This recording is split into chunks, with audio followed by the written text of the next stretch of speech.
या कोई भी जनरेशन हो, उसका एकमात्र उद्देश्य होता है जी सक्सेस।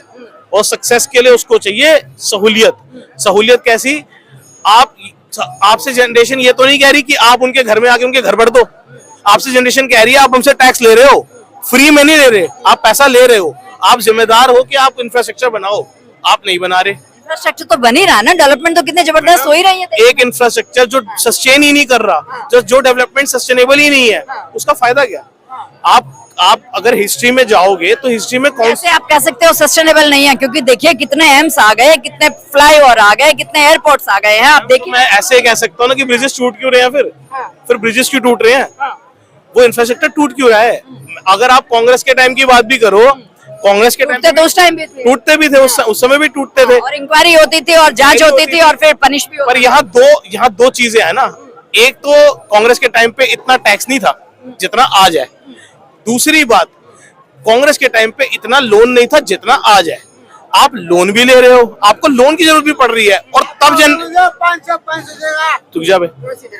उस समय जनरेशन कम भी थी, उस समय पॉपुलेशन कम भी थी। आप जितनी पॉपुलेशन उतना टैक्स, उतना रेवेन्यू भी है।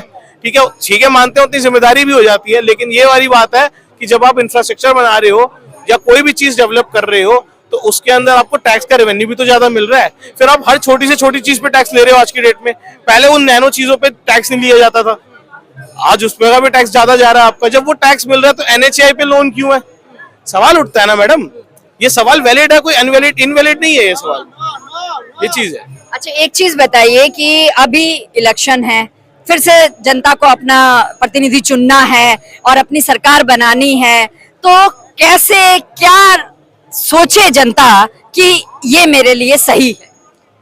देखो जी, मेरा मानना तो ये है कि जनता पहले ये सोचे कि कौन से नेता ने, चाहे वो छोटा से छोटा कोई भी नेता हो, उसने क्या काम किया है। अगर उसने कुछ चीजें करी हैं, जैसे मैं आपको बताऊं, केजरीवाल एक ऐसा नेता रहा जिसको मैं मानता हूं कि उसने वोट की वाकई में पूर्ति करी है।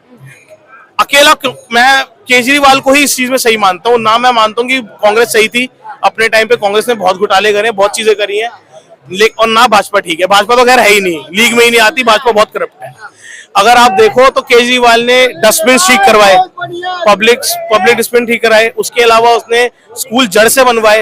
ये तो आंखों देखा है, जो इतने सालों से कभी बदले नहीं।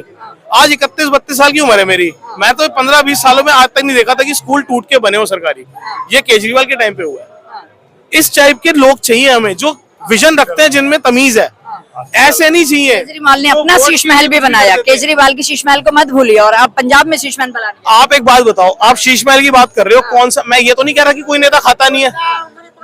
आप ये बताओ ना, अगर आप एक नॉर्मल किसी व्यक्ति को 10-12 हजार की, 15 हजार की सैलरी देते हो और वो ज्यादा काम करके दिखाता है, तो उस पर रिवार्ड वो भी एक्सेप्ट करता है। मैं ये नहीं कह रहा हूँ कि करप्शन सही है, पर अगर आप कहोगे कि करप्शन होगी ही नहीं, तो जीरो पर आइडियल सिचुएशंस कहीं नहीं होती। आइडियल तो भगवान भी नहीं है, लुल्ला तो भगवान पैदा कर देता है, हैंडीकैप तो भगवान ने भी पैदा करे हैं। आइडियल तो खुद भगवान नहीं है हमारा, सीधी सी चीज। नहीं, भगवान के ऊपर तो हम ये नहीं कहेंगे। कहीं ना कहीं कमी रही है बच्चे को विटामिन देने में, किसी चीज में, जिसकी वजह से वो सिचुएशन आई है। इसमें हम भगवान को तो नहीं बोलेंगे, भगवान के लिए तो मैं माफी चाहूंगी, ये बात मैं नहीं अलाउ करूंगी, ये बात मैं अलाउ नहीं कहीं ना। ठीक है, मैं मानता हूँ आपकी बात को, लेकिन ठीक है, भगवान को आइडियल माना जाता है। भगवान एक आस्था का प्रतीक हो गया ना, इसलिए आस्था को हम इसमें नहीं लाएंगे। हम ह्यूमन भी आस्तिक है, हम खुद भी नास्तिक नहीं है, लेकिन हम ये चीज देखते हैं कि कहीं ना कहीं गलती वहां भी है, कह लो कि प्रकृति वहां भी जो है कहीं ना कहीं कुछ ना कुछ हो ही जाता है। थोड़ा बहुत फेलियर हर जगह, थोड़ा कहने का मेरा मतलब ये है, तर्क ये है कि फेलियर हर जगह पे है। तर्क ये नहीं है कि भगवान नहीं है, तर्क सिर्फ इतना सा है कि फेलियर हर जगह पर है, चाहे वो कहीं भी कोई भी चीज हो। तो हम उस पे नहीं जा रहे, लेकिन मुद्दा इस बात का है कि काम दिखना भी तो चाहिए। भाजपा का काम नहीं दिख रहा, जमीनी स्तर पे नहीं दिख रहा। चौथी अर्थव्यवस्था हो गई वर्ल्ड की हमारी, चौथी अर्थव्यवस्था। लोन लेकर IMF ने मना कर दिया लोन देने से आपको।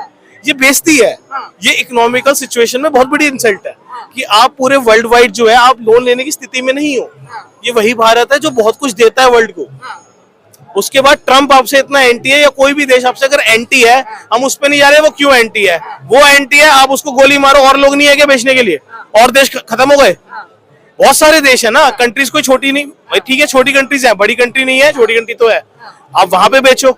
आपको जरूरी कि आपको एक बंदे को प्लीज करना है, मतलब आप प्लीज करने पे चलते हो ना, आपका जो सिनेरियो है वो प्लीज करने पे, कि इसको मैं मनाऊंगा, इससे वोट पाऊंगा, उसको मनाऊंगा तो मैं उसको माल बेच पाऊंगा। तो ये उनका सिनेरियो है भाजपा का।